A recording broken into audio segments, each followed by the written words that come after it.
नाज़रीन, supreme court के हुक्म ते सिंध जो पानी चकासण ऐं ड्रेनेज सिस्टम के जो जेको चकास जो निज़ाम आहे उनखे ॾिसण जे लाइ जेका वाटर कमीशन मुक़ररु थी आहे उनजो सरबराह रिटायर्ड जस्टिस अमीर हानी मुस्लिम हिते लाड़काणे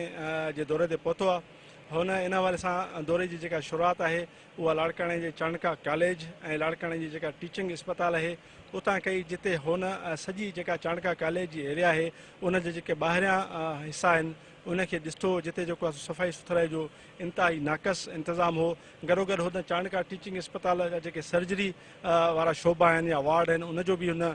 दौरो कयो ऐं उते तमामु घणी जेके ख़राबु सूरत हाल हुई, उतां जे जेके पाइप हुआ उन्हनि मां पाणी वही रहियो हो, जॾहिं त उते जेको पाणी मुयसरु आहे, छाकाणि त उते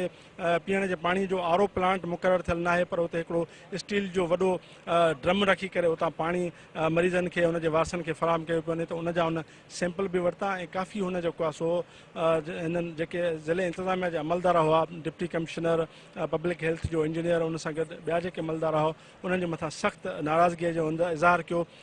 प्रिंसिपल जेको चाणका मेडिकल कॉलेज जो आहे डॉक्टर केदास, उनजे मथां त हुन जेको आहे सो हिन क़िस्म जी चाणका कॉलेज जे अंदरि छो सूरत हाल पैदा कई आहे, सफ़ाई सुथराई जो छो निज़ाम न आहे, इनक्रोचमेंट कहिड़े सबब जे करे कई वई आहे, त काफ़ी जेको आहे सो हुन उन्हनि शयुनि जो नोटिस वरितो, हुननि खे हिदायत कई त हिकु हफ़्ते जे अंदरि जेको आहे सो चाणका मेडिकल कॉलेज खे जेको आहे साफ़ कयो वञे। गॾोगॾु टीचिंग इस्पताल जे हवाले सां बि हुन हिदायतूं ॾिनियूं त उते सफ़ाई सुथराई कराई वञे ऐं इहे रिमार्क्स हुन ॾिना त सिंध हुकूमत जेको आहे सो हिन हवाले सां हिकिड़ो कंसल्टेंट जेको आहे अहलियत जे बुनियाद ते रखे त जीअं ही जेके बि इशूज़ आहिनि उनखे जेको आहे सो बहितर करे